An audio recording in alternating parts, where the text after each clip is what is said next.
Welcome back to Diasporas Media. I'm Victor Mudama. We have a special for you today, man. The world is going crazy. So, we had to do a special on Ask the Professor about Iran, right?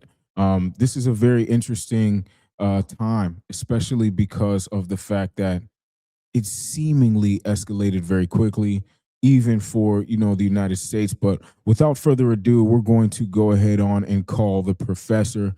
Please don't forget to like, comment, subscribe, and share. And without further ado, let's go ahead and call the professor and get ready to start this episode.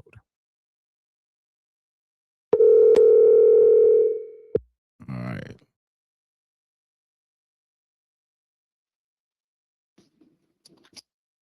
Hello. Hello. Good afternoon. How you doing today, man? Good afternoon. I'm doing okay. Yeah, thanks so much for joining us today again. We're back to the OG calls for Ask the Professor. We have a special today. So thank you, Dr. Kavuva, for coming on today. Professor Pops, how do we get started? What should we think about Iran? How do we start to contextualize what's going on right now with World War III kicking off? I think there's an echo. It's okay. Only on your end. To trying to understand what is happening is worse than trying to psychoanalyze a madman's brain. Nobody knows exactly what is happening. All of us, we are just engaged in speculation. So I'm just adding my view to this speculation. And to understand it, I'm putting it squarely on Israel. We need to ask a very fundamental question. What does the Mossad know that the FBI and the CIA do not know? And especially on the capability of China and anybody else opposed to the American hegemony. Are we seeing signs of the last kicks of the American hegemony? And Israel is so convinced of this happening such that it knows in the next 10, 15 years it is not able to rely on American defenses, and now it wants to square with everybody who can challenge it in the Middle East. Because that is the only probably logical way of looking at what is happening. What is the basis of this? I don't know whether you've listened to the explanation by Pete Hegseth why America is in that war. He says it very clearly. The Israelis were to do it with or without our help, with or without giving them the green light. So we knew if the Israeli acted, we were going to be targets, meaning that even the Americans couldn't have prevented Bibi Netanyahu from attacking Iran. And to me, the only reason for that is Israel saying there is likely to be a new sheriff in the global world, and the only way for me to survive is by ensuring that I am strong now. And I'm the one who controls that part of the Middle East. And in that part, the only person who had a problem with Israel was Iran. Because remember, Trump's first regime was engaged in ensuring that Israel had as many friendly arrangements and diplomatic engagement with as many Arab states as possible. And therefore, after that was achieved, Iran was isolated. Think of a repeat of the Camp David 78, 79. Egypt was neutralized. But still the Arab world and the Muslim world in the Middle East was too powerful. So first, Trump regime pacified many of the Muslim Arab states in the Middle East. At worst, they became neutral as far as attacking Israel was concerned. So with the isolation that took place, Netanyahu was so emboldened, and he practiced with Gaza. The world watched as he destroyed the entire population and all structures, and they said nothing. So now what will prevent him from doing the same to Iran? And I think that is what he's trying to do. I see. So you believe that this is actually something that Israel is quarterbacking and the United States is just running the play, in essence. I would say it is Israel quarterbacking and running a play. Okay. It might come from a mouth of an American, but behind it, think of America being the puppet. Right. Yep. I see. So this has been a very interesting series of events these last few days. We saw the Ayatollah killed, and approximately over 40 other statesmen of Iran killed, right? And the interesting part about Iran is, regardless of if Central Command is present, they are still able, because of the segmentation that they have within their military, to exercise the will of the Ayatollah posthumously. There are some people who are speculating that this was a strategic martyrdom on the Ayatollah's part to pretty much galvanize Islam and to galvanize his followers to truly continue this purpose. What are your thoughts on that? Yeah, he was 86, almost 90. He was a dying man. Being considered a martyr is something that you would have done even during the day. So that has a lot of weight. And you see with him targeted, he's the symbol of Islam. So it is very easy for the radicals in the streets to be convinced that this is a religious war. I see. That makes a lot of sense. Now, another aspect of this war is going to be the economic implications, right? We've been looking at the war from the perspective of violence, and regional conflict and the immediate effects of violence, which would be casualties, etc. But because we are far away from the actual action, we tend to distance ourselves from the effects. With the Strait of Hormuz being shut down, right? That means many countries are going to lose out on 20% of oil traffic, right, from that region of the world. What do you suspect is going to be some of these long-term implications of this Strait of Hormuz, other than the obvious of the oil coming off of the market? The continued dominance of the petrodollar. Don't look at it in isolation from what had just taken place in Venezuela. The last 10 years, America has increased its oil production like it was going out of business. Then they control Nicaragua. Venezuela, yes, they control Venezuela with the largest oil deposits. And when they know they have controlled the oil, they make sure that, number one, China doesn't have as much access as possible,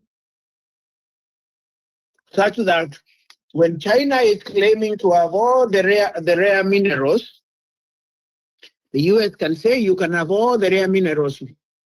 We'll pollute the environment as much as we do, and we'll control this important resource. What will you do? And you see, it is everybody else suffering. Remember, America is not a friend of Europe.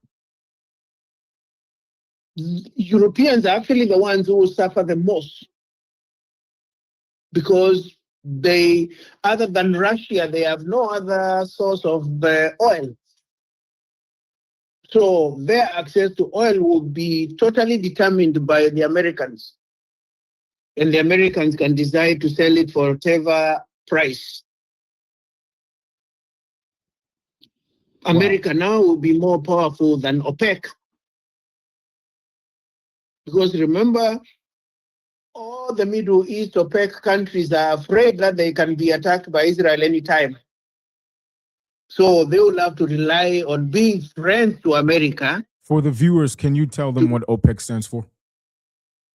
The Organization of Petroleum Producing Countries. Got you.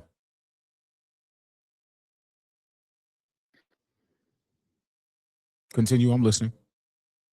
Yeah, so you see, all the other producers will look into America for their defense and defense against Israel. So running towards the America, that means America will control Maduro's oil. America is the first or second major oil producing country. Then now it will either destabilize Iran or control its oil production. Those three countries will be more powerful in determining oil prices. I see. So the biggest implication is going to be the price of oil in the next coming weeks. Now, one of the things that I believe to be false, but I could be wrong in my estimation, is the length of this conflict. Trump and the administration assumed that this conflict was going to be over and done, especially as soon as the Ayatollah was taken out. How do you feel about that statement of it being a short conflict? Do you think this is something that's going to be short-lived, or is it going to be the start? But Trump himself has said it is taking 4 to 6 weeks. I see. 4 to 6 weeks for the entire conflict to end. Yes, that is a long time with the current heavy bombardment. Oh, I mean, I'll be surprised if it takes that long. Considering us spending decades in discussing the Middle East, right? And considering, the United States spending decades actually being in the Middle East, 4 to 6 weeks is almost nothing in comparison to our common numbers in terms of occupation of the Middle East, right? But does this war have chances of being far more devastating? What do you mean by far more devastating? Do you think that there's going to be a nuclear option due to this conflict?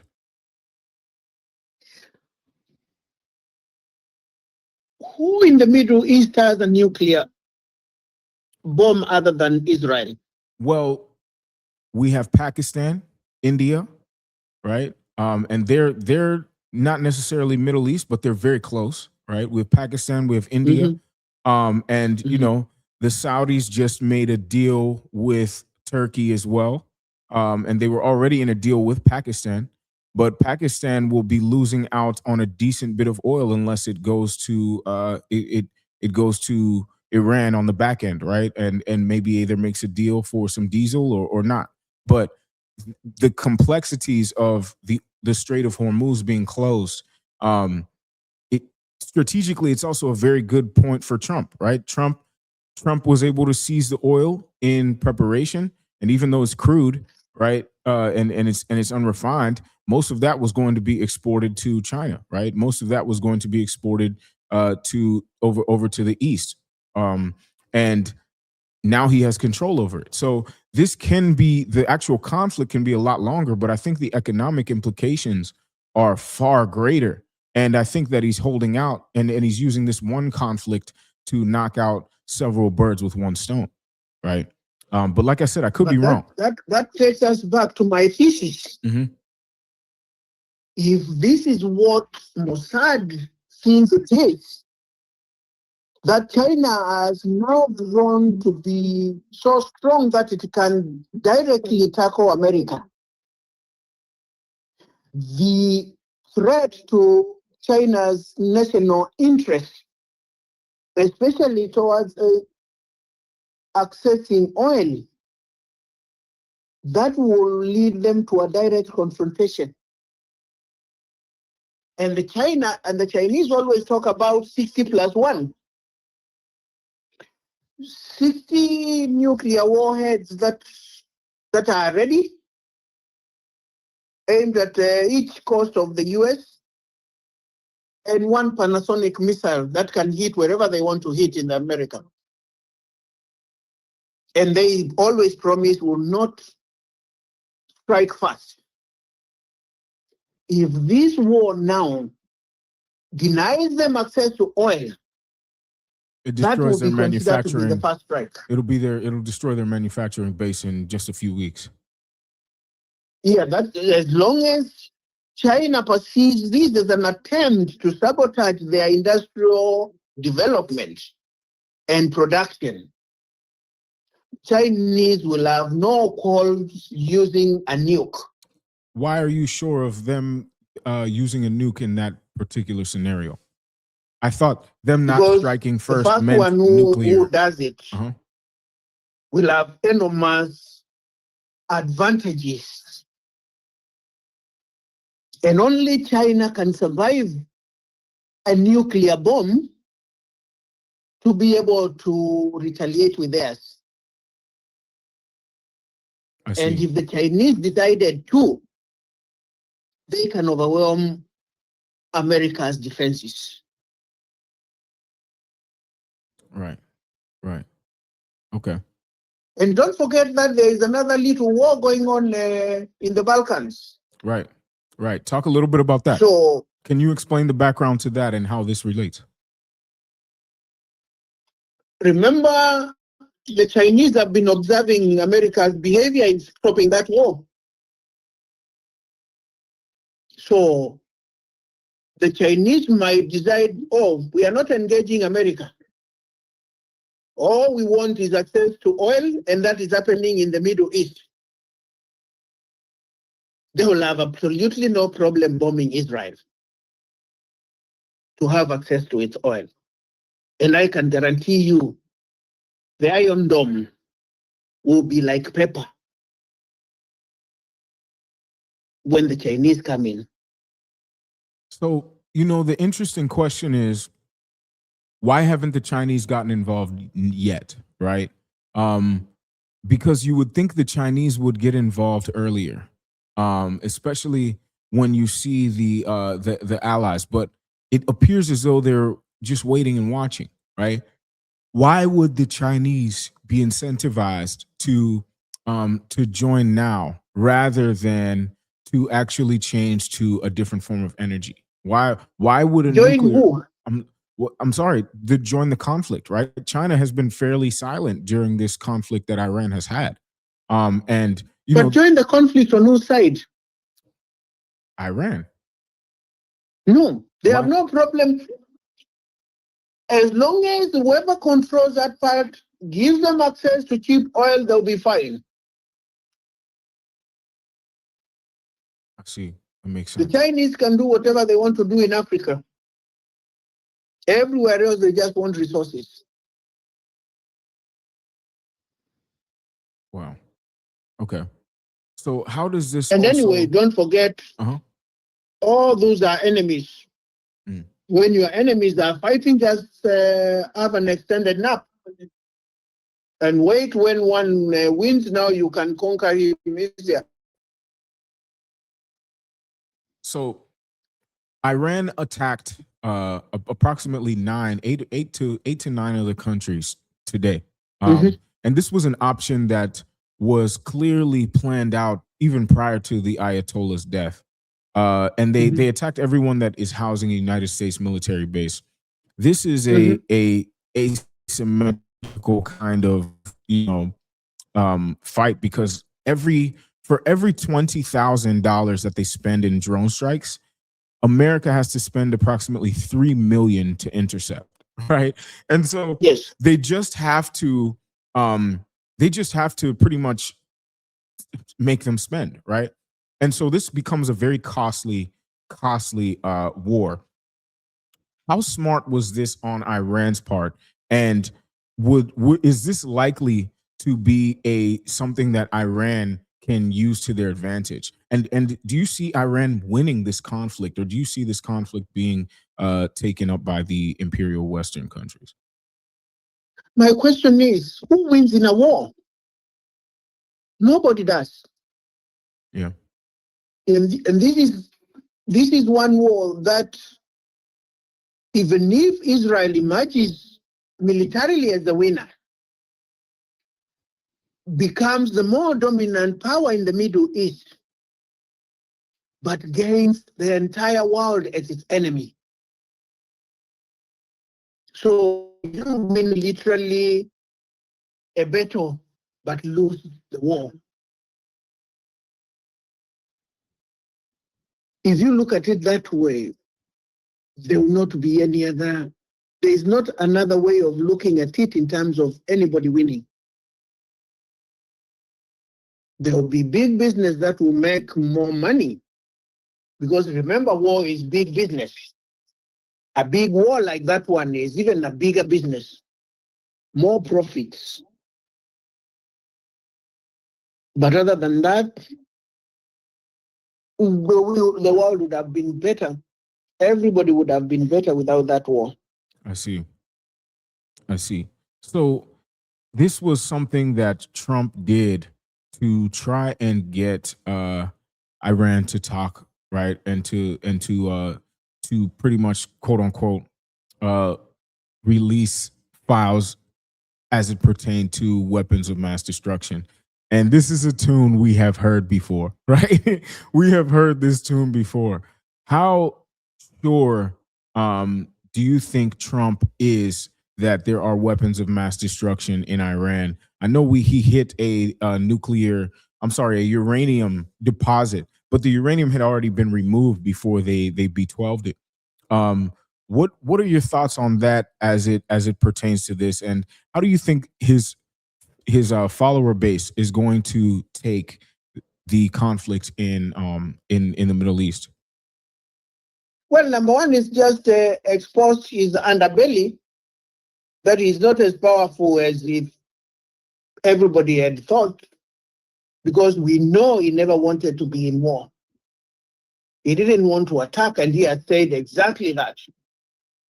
In fact, today he's still trying to look for a justification of going to war. I've been keeping account of all the things he said. Today, he even became crazy and said it was a preemptive war, that he attacked Iran because it was planning to attack them. Wow. He said that earlier on, he was trying to destroy the nuclear facilities. Yes. But that was coming a few weeks after telling us that he had obliterated them. So this is the first time that you obliterate something, and then, like the phoenix, it rises from the ashes. Yeah. Stronger than it is. In the negotiations for the nuclear weapons, the last 1 week, he had introduced tactical and ballistic missiles as part of it. Every time they had an agreement, he would shift the goalpost. And the reason is because he's not the one who was negotiating. But Bibi Netanyahu, who was acted as America's foreign minister and the minister of war for the last 5 years. So even when they go to a meeting, Trump's people didn't know what it is that Iran can give them to sign a contract. Every time they would agree on something, they will shift the goals because they'll be given the new target by Netanyahu. Wow. So this is at the beginning of this, you said that it was mayhem, and as you explain more and more of it, it definitely appears so. But it's one of the things that I fear we cannot leave out is the religious aspect of it, right? People go to war over resources, politics, and religion, right? And this one involves all three. Uh, the religious aspect of both sides that are involved with Iran and Israel. How much do you think that is the motivating factor for escalating this war? I wouldn't say it was a significant factor because the religious elements of it have not grown any worse. In fact, if anything, globally, religion is losing that power it has had to cause some of these things. Israelis are getting less religious. In the Middle East, especially Iran, we saw religion itself being challenged. In fact, the Ayatollah was being challenged more as a spiritual leader than a political leader. In fact, now it's killing us at the exact opposite effect when religion was losing that power. Now we are likely to see it being used, his death being used as a symbol and of unity.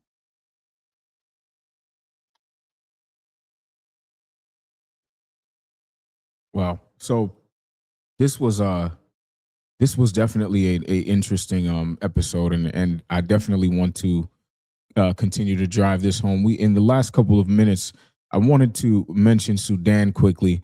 There have been more people killed in Sudan in the last 3 weeks than have been killed in the entire war in Gaza.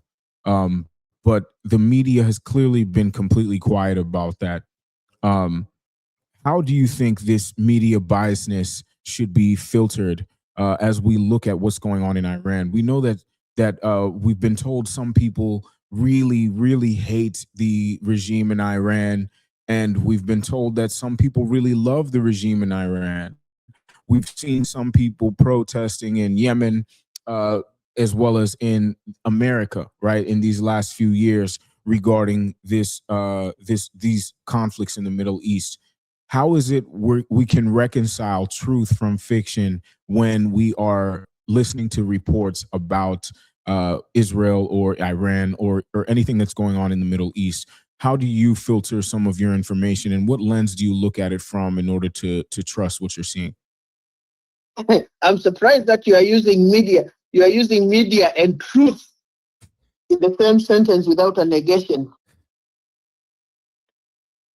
There is no truth that can come from the media. Wow. Wow. Okay. Yeah, No problem. Sounds because good. it will always be given a spin that will lean so much on one side that it was going over the seas, it will tilt. Yeah. Yeah. But the earlier question about Sudan and the Middle East is purely economics. If you had a headline, uh, Iran soldiers fire at American force in Saudi Arabia or in Dubai or in Kuwait, and 1 million people killed in Sudan, which one do you think will interest the world? Former. Exactly. Who care? In fact, I'm sure there are people that even if the newspaper was being given for free in any American city, even with 1 million Sudanese killed, it will not be of interest to anybody. I see. Yeah. Any last thoughts regarding this conflict in Iran and anything we should watch out for in the next couple of weeks? Any predictions? Exactly. Number one, who takes over? Number two, watch what the military will be doing. Which military? The Iranian military. Mhm. And see whether there are any divisions.